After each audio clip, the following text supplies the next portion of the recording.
ایک بھائی کا سوال ہے، میری والدہ فوت ہو گئی تو ہم ہر جمعرات غریبوں کو کھانا دیتے تھے، پھر کھانا بند کر دیا، پھر والدہ خواب میں آئیں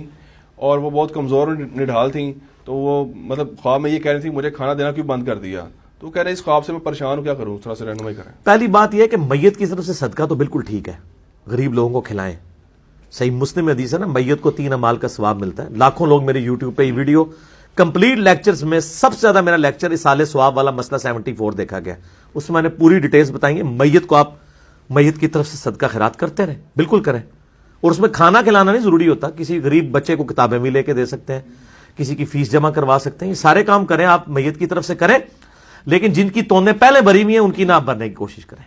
آپ دیکھیں مسجد کے مولوی کو تو سارے چھوٹا گوشت پکا کے دے رہے ہوتے ہیں، اور اپنا ہمسایہ جو ہے وہ غریب ہوتا ہے، جو سال بعد بھی شاید قربانی کے اوپر گوشت پکاتا ہے، اس کو کوئی نہیں دیتا۔ جس کے پاس روزانہ کے ہی بکرے آتے ہیں اس کو سارے اسی کو جا کے دیتے ہیں، انا ونڈے ریوڑیاں موڑ موڑ اپڑے ہوں۔ تو غریب سے مراد یا صدقہ خیرات سے مراد ہم فوراً کیوں یہ سمجھ لیتے ہیں کہ مسجد و مدرسے کو دینا ہے؟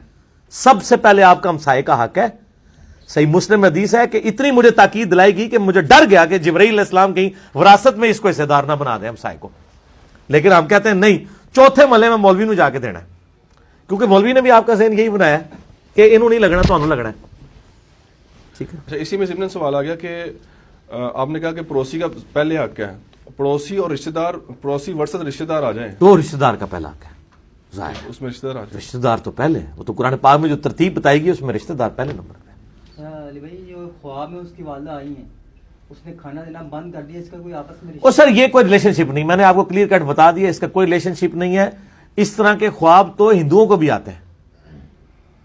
خواب میں نے پہلے بھی بتایا، خواب مبشرات ہیں۔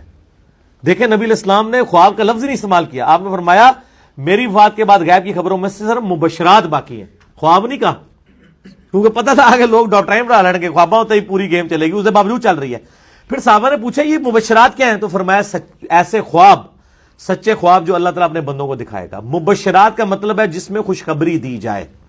دین کا کوئی مسئلہ نہیں ہوگا۔ ٹھیک ہو؟